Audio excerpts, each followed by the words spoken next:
Hello everybody, it's Vertical Sandwich. I have practiced a few levels.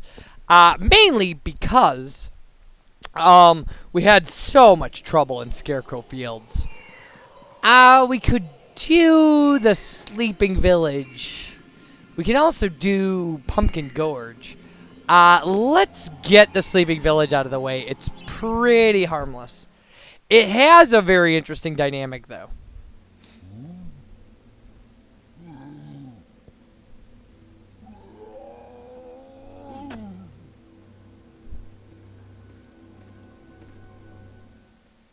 All right.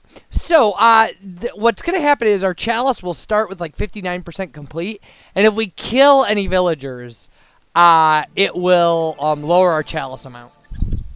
Poor villagers. The master possesses them. It mustn't hurt them. Hurt guards, though. They seek out an object of great power. Now, there are no guards in the town right now. I think if you can hit one of these rats, yeah, you'll get like 2 coins for it. So there we go, flat rat. And we want to run. Because it won't be long before we start running into little girls with axes. Like that one.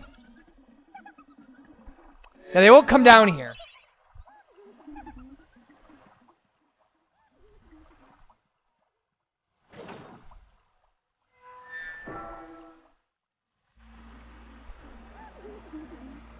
Alright. Take that, fountain.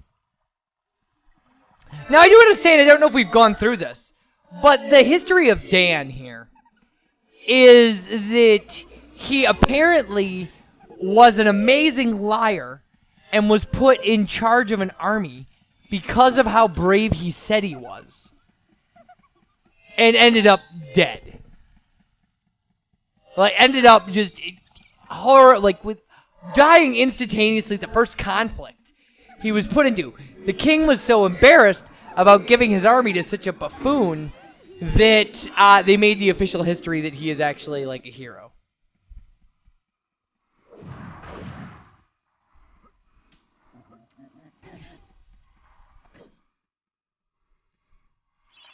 Alright, to whom it may concern, I must make haste, for Zarek's men will be here within the hour.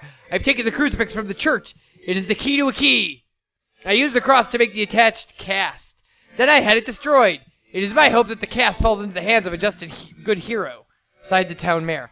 The town mayor will leave us a lot of letters in this level. Heroes from History retrospective. In addition to being the strongest man who ever lived, Stanier Ironhewer was unsurpassed in his skill as a blacksmith. He was equally happy pounding on his anvil at home as he was pounding on someone's head in battle. It was said that his only fear was the end of the village smithy as the focus of manufacture in favor of more centralized units. As if, born a humble peasant to one of the nomadic tribes of the Eastlands, Bloodmonouth Skullcleaver gathered an army of horsemen and swept over half the civilized world. When he finally died attempting a single-handed attack on a garrison in the north while armed only with the spike on his helmet, he was the richest and most powerful peasant of his day. Karl Sterngard spent most of his formative years under siege at his family castle. With his impregnable magic shield, Sterngard's motto was, "The best form of attack is defense." Sadly, his shield couldn't protect him against poor eating habits, and he died during a post-battle feast while swallowing a large sausage he had failed to chew. Truly the hero's hero. This is going to be long. Woden the Mighty was fearless, single-minded, and uncompromising. Unbeaten in combat, he inspired raw fear in friends and enemies alike, not to mention in close family members and pets. Trained from birth in all forms of combat, Imanzi Shungama was the warrior queen of a tribe of Amazons. The bold and the beautiful Shungama banished all males from her territory except the handful she kept on to mow the lawns of her people. A full-time mother and homemaker, Megwin Stormbinder, had to defend her settlement from barbarian raiders while the menfolk were away on a hunting trip. She fought off repeated attacks, armed only with a pitchfork and a rolling pin, and with one arm holding her baby. Legend has it that the gods, impressed by her indomitable courage, intervened and added thunderbolts to her arsenal. She won the battle with a couple of bolts to spare on her husband when he finally returned. Okay. Dirk Steadfast was a fearsome opponent thanks to his magic sword and a firmly held belief that only women defend themselves. Real men are always on the attack. He was a friend and contemporary of Karl Sterngard, and was with him even to the end. It was while Steadfast was explaining his view on Sterngard's shield during a feast that the latter had his tragic and inexplicable accident. Wow. Descended from the finest centaur blood stock, Ravenhooves the Archer was the last prince of his people, a proud and haughty aristocrat. He was an accomplished hunter, sportsman, duelist, playboy, raconteur, and 3-time Derby winner. Captain of the militia at the time of King Peregrine, Sir Daniel Fortescue found fame when he killed the renegade wizard Zarek. A career soldier raised in the royal household, he was adored by the men under his command and renowned for his loyalty to Galamir. It was said that Fortescue was always destined for greatness. With his square jaw, steely gaze, and thick shock of hair as black as raven wings, he looked every inch the hero. Wow! Oh my god, I'm not reading all of these. Ah! I don't want to take any more damage from this guy. Alright, so, we got the crucifix form, but we don't really, what we need is not the blacksmith's house. There's a different house that we need to go into. Oh, this is the way out. Ah! Creepy little girls. How often have I had to say that? Yeah, I believe the house we're looking for is over here.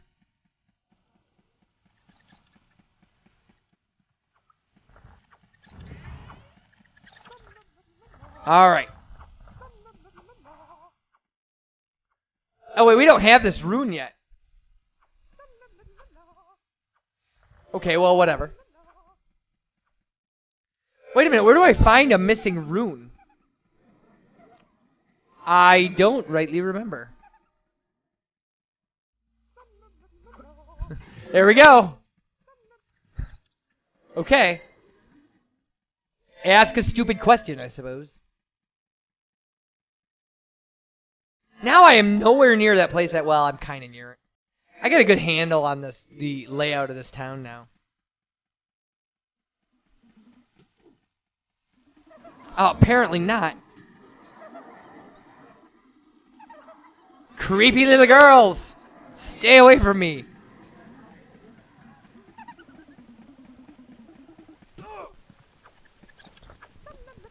Okay.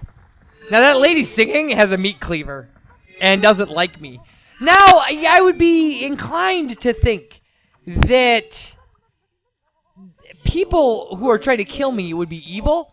And then I realized that I'm a walking skeleton in armor. Like, people trying to kill me are just normal.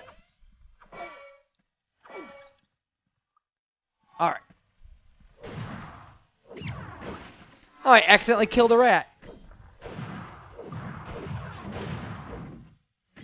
And got myself a club, which I don't need.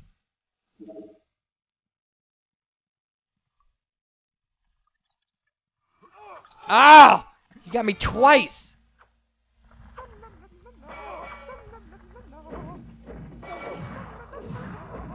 Really? Come on, ladies. Oh no! I think I will have enough without her. I can't be sure.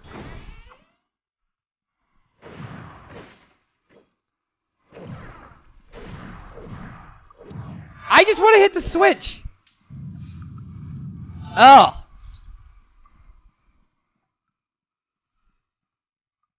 I can't believe I accidentally killed a villager.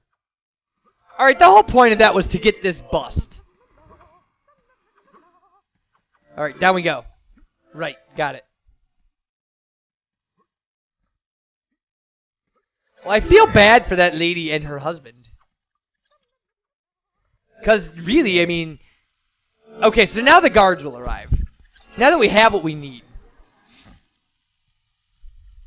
And the church is where we want to go, so... But we are going to have to run around and kill all of these. Tear this place apart.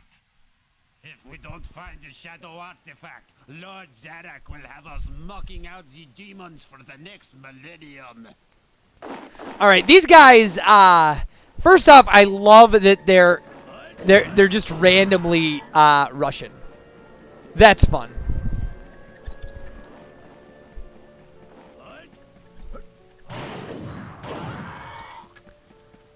Two hits from the hammer does it, so...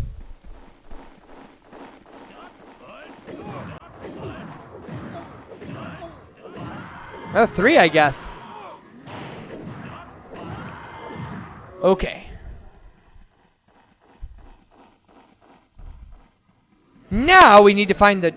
Oh no, we need to find the blacksmith shop.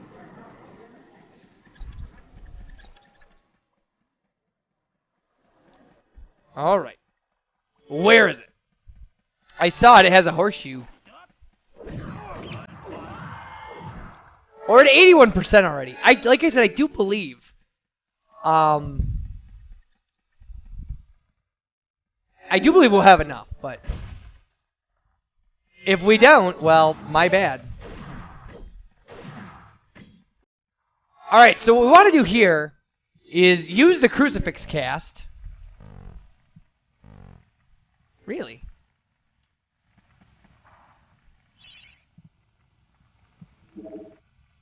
There we go. And use the landlord's bust.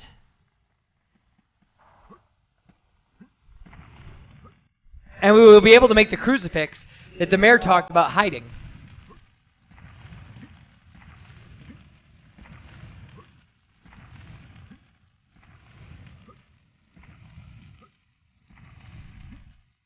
Wow, this is some busy work, huh?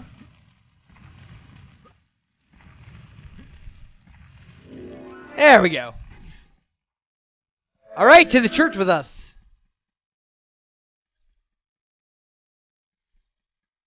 If I can find that now. I had a lot of trouble with that in my practice file. Finding the church. And it's really obvious once you see it. Yeah, it's right here. All right. So, if you read this, it'll tell you what to do. But a crucifix once stood here, but the mayor took it. Find a replacement and see how the church should really look. Well, first, let's fill our stuff up. By the way, these fountains have 600 points worth of life. Just so you know.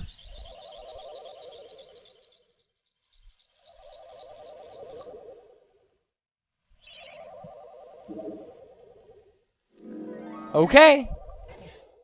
And we found the safe key. Now, dear sir or madam, on my travels across Gallowmere, I've come across many mysterious enchanting finds. However, that which filled me with the deepest dread was discovery of the tomb of the shadow demons. The key to their dank prison, the mysterious shadow artifact, is now in my possession.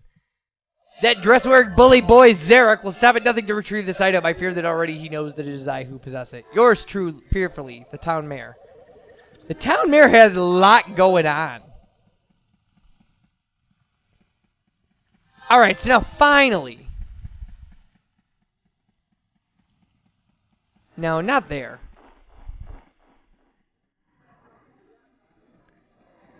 There are some areas, there's like a wooded area we can go into, but we gotta find it.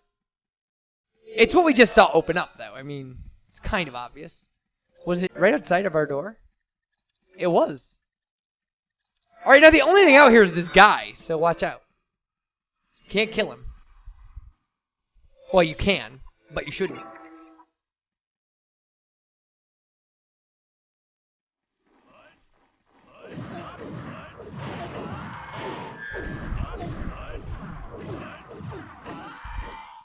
Alright, that takes us to 90? Jeez, we might not have enough. There's 4 left, I think, in the entire level.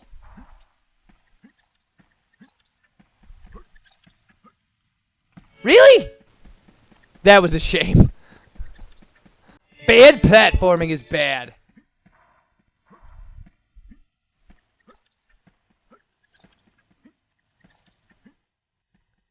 Alright, and there's the chalice. Down the chimney we go.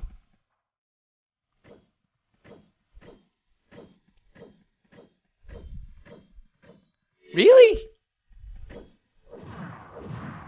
There we go. Alright, and that's the way out of the level right there. Also, I believe the last 4 guys, so... But before we go...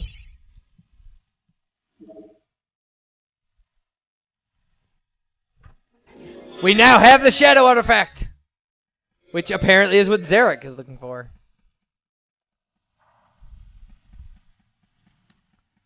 Alright.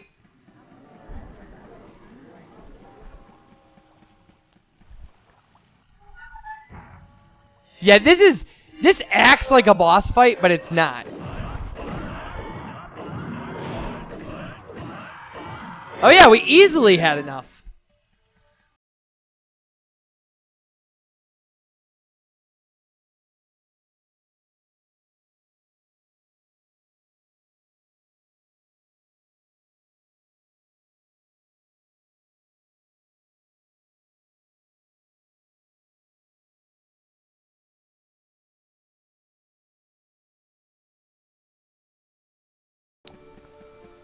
Okay, so the Hall of Heroes awaits. And this is just enough time to get out of this level. Although we should read the book first. Instructions from Zarek to his guards. Capture that greedy profiteer, the town mayor. Take him to the asylum dungeons. Give the fat boy a good going over. Locate the shadow artifact. Bring me back something nice. I like it. Alright, everybody. When we come back, the Hall of Heroes. Unless the gargoyle says something. And then we'll be showing that. Alright. Bye, everybody.